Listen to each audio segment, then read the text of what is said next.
It's great to have with me Jennifer Westacott, Chief Executive of the Business Council of Australia, Katrina Troughton, Managing Director of IBM Australia and New Zealand, and Dion Hershen, Managing Director and Head of Australian Equities at Yarra Capital Management. Thank you all. Great to be with you for this last Strong Australia for 2020 with the BCA. Jennifer, we've been to a number of different regional cities and towns. As you look at Bendigo, reflect on the strengths and opportunities of a city like Bendigo as we wrap up 2020 and head into 2021. Well, Bendigo is one of those classic examples of a big regional city that has tremendous potential, whether it's in the education space where you've got very strong education institutions. You've obviously got a lot of government activity happening there. You've still got a very strong private sector investment in the broader region as well, and Katrina can talk about what IBM's doing. But you always look at places like Bendigo and you say, look, if we could get that $30 billion fast train going between Geelong, Ballarat, Bendigo and Melbourne, boy, what would you unleash? You still see the opportunity to attract big companies to come to places like Bendigo, not to put their headquarters there, but to put particular activities there. You see this tremendous opportunity to get the skills system right to then become a magnet for people to get their workforces trained.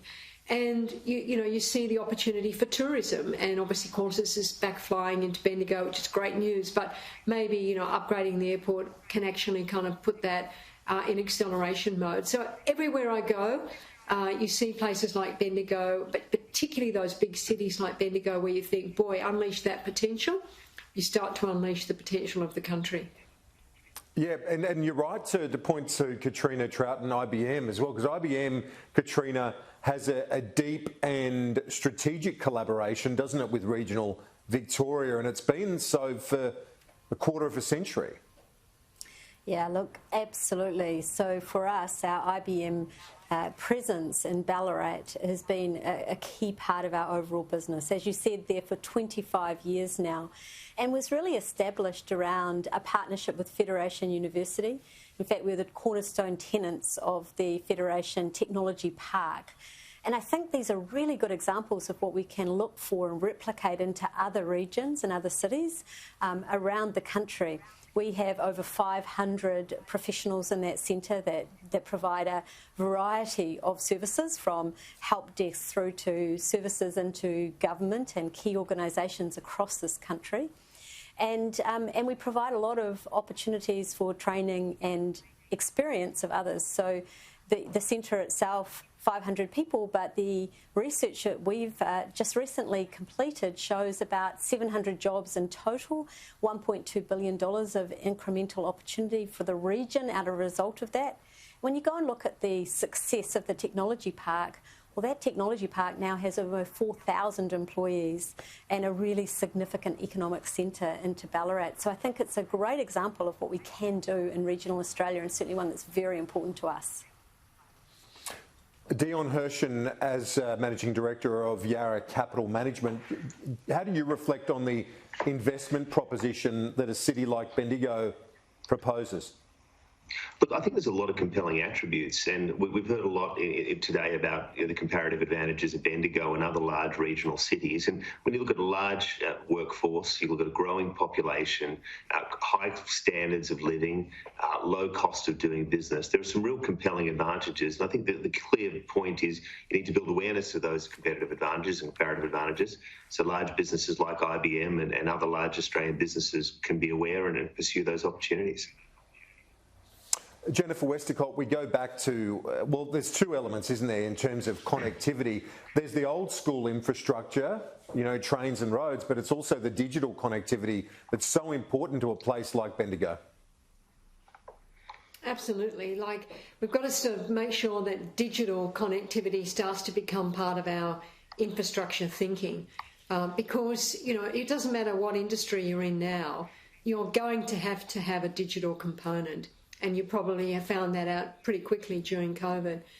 So how do we make sure that our digital infrastructure is right, and how do we put that into our long-term infrastructure planning so that we can maximise the opportunities of that greater connectivity?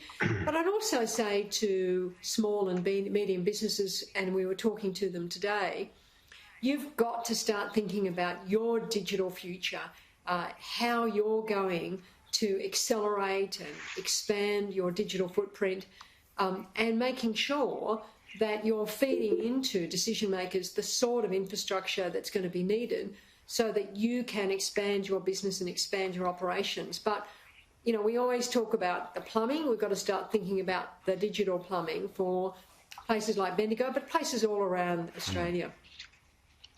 And it's never been more so, has it, Katrina Troughton? How do you reflect on the changes in business and government behaviour over 12 months like none of us could ever imagine?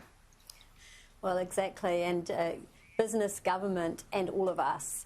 So I think McKinsey suggested that we saw 5 years of digital expansion in just the first 8 weeks across our COVID and shutdowns as we all adapted to working online. And I think what we saw from many of our clients in government and in business, that first it was capacity. If you already had the ability to deliver online, it was about, can you provide capacity fast enough? And it was often the businesses that already had the capacity or the ability to have online services that really exploded at that time. And then the next piece is about how do you expand, or in some cases create online presence. I think we've seen a major number of new government services added to their core digital platform over this period, and we certainly see many examples of businesses having really thought hard about how they can get to more clients and service their clients differently through digital, including, leveraging the fact that people are working from home and using digital technologies to enable that to happen. So I think we've seen it from what people do and in terms of what services they can provide and also how they provide them. Some really significant changes that now we have the opportunity to leverage for a next step of growth, to find new skills and access them in new and different ways, more people working from home, more in a hybrid environment, as well as the new opportunities for engaging with clients, changing the way you work in supply chain and leveraging technologies like AI and blockchain to create the underpinnings of that trusted digital environment that we need. And Dion Hershen, do you think it is a time for SMEs to embrace that sort of message even more so given the low cost of debt right now? Absolutely. I think it's actually a fascinating time for businesses to reconsider whether or not they should be investing. I mean, we can make a case there could be quite a strong mini investment wave. We all know it's been a difficult year, but I think we're exiting the year with a degree of optimism, and Australia could well come out of this in better shape than, frankly, any other country on the planet. And if confidence is rebounding, business and consumer, there's pent-up demand. For SMEs, there's probably never been cheaper funding. Interest rates are extraordinarily low. Access to funding is improving, and the budget provided extraordinary incentives to invest through the Instant Asset Write-Off program and other initiatives. So it could be a great opportunity for SMEs to really seize the moment. Indeed, this mini investment wave, Jennifer, it's an interesting notion from Dion, and certainly one which would only be fostered with the event, the prospect, very likely prospect of a vaccine in the immediate future, Jennifer. Yeah, look, that's all very encouraging. I think people need to be mindful it will take a long time to roll out, and of course to really get the world economy going to at least pre-COVID levels, you've got to get that vaccine to a lot of people, and you've got to get the systems to make sure that there's verification of the vaccine and so on. But look, I think that's given a lot of confidence. But we've had this investment drought for a long period of time, investment levels lower or just as low as they were as a share of GDP around 1994. The measures that were in the budget, the measures that have been in some of the state budgets, this is the time for businesses, be they large or small, to take advantage of that incredible low interest rate, that low cost of capital, those incentives from state and federal governments, package them together, look at your long-term growth plan and start investing, because it's that investment that creates an order book for somebody in the supply chain that triggers them to think, I'm actually going to put another 3 or 4 people on.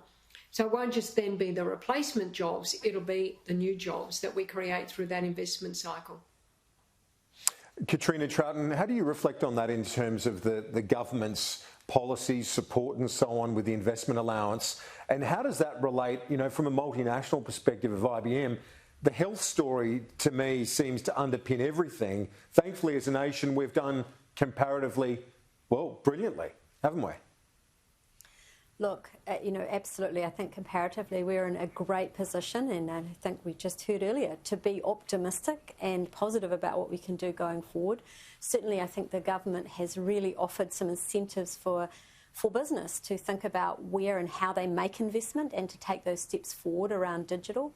I think the other really important part of this story around recovery as we rethink and sort of reorder priorities is also around skills.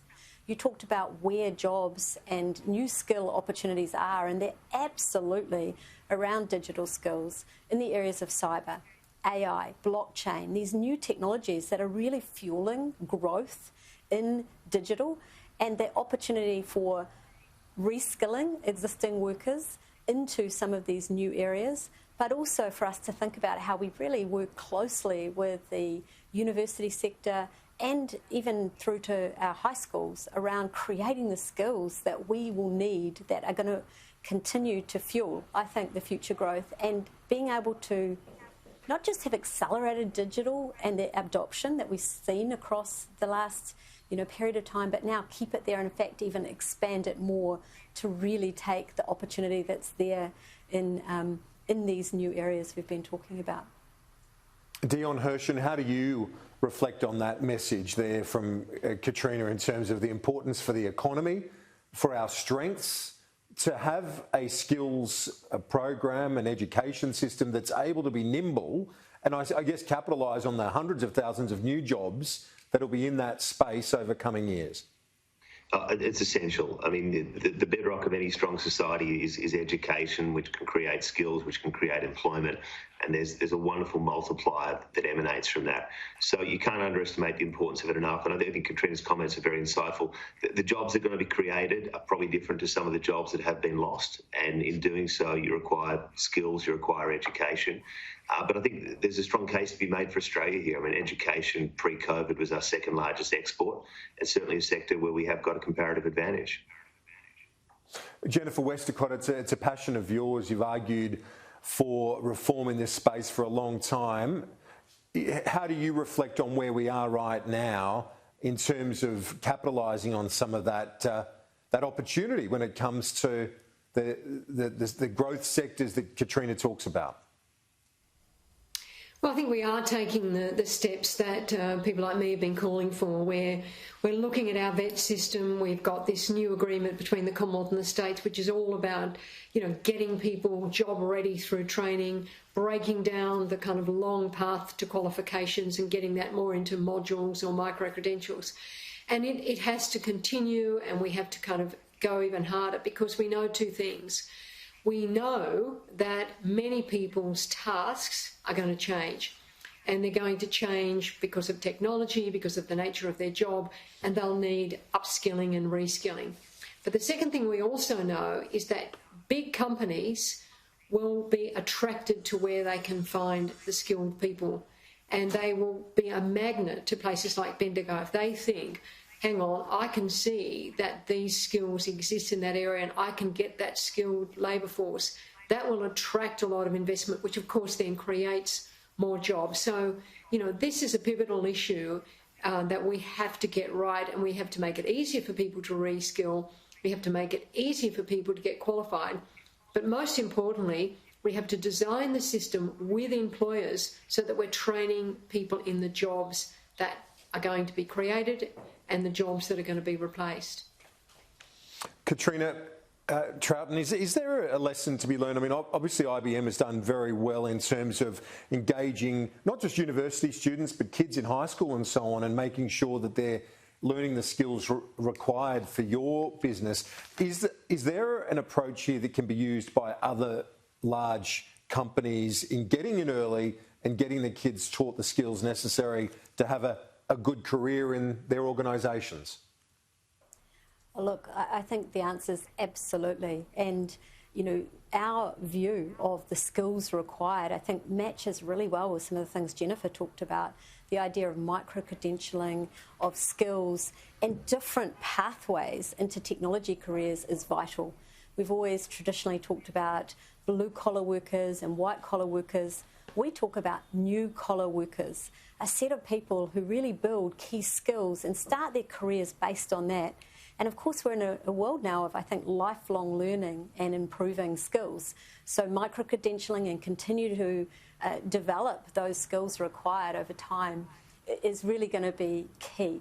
We have a high school program we run with now 16 high schools across Australia, a couple in regional Australia in Ballarat and Geelong, where we call it Pathway in Technology. So it's a high school program assisting kids at high school to really develop technology skills that could enable them to either take a new pathway into higher education or into the workforce with relevant skills that enable them to start their careers straight away. And we invite many partners and look for more to join that program with us. Okay, well that's encouraging and a very optimistic program to address. I think particularly after the events of 2020 have been challenges for a lot of school students as well, no doubt about that. Dion, finally to you, as we look to next year, where do you see Australia's strong suits, right? I mean, obviously we've been talking about Bendigo and the regions, but in a broad sense, where are Australia's strong suits as we speak? Yeah, look, I think the Australian economy, the rebound has started after what was a very difficult second quarter. A lot of fiscal support, low interest rates, business and consumer confidence coming back is really the foundations. So I think Australia will regain some of the momentum it had pre-COVID.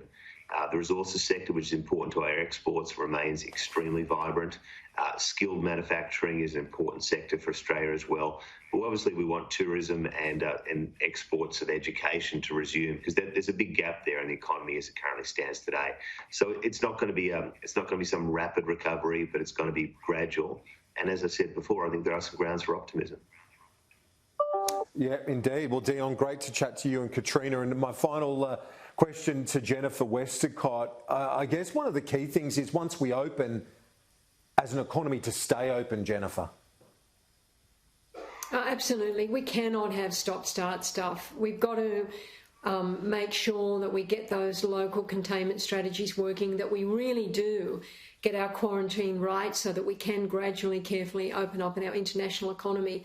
The crucial thing then is to make sure that we've got the tracking and tracing, the systems in place so that we stay open, because it is really, really hard for business to get going again if they, are shut down within 24 hours notice. It's really hard for tourism to get going again if borders open and shut.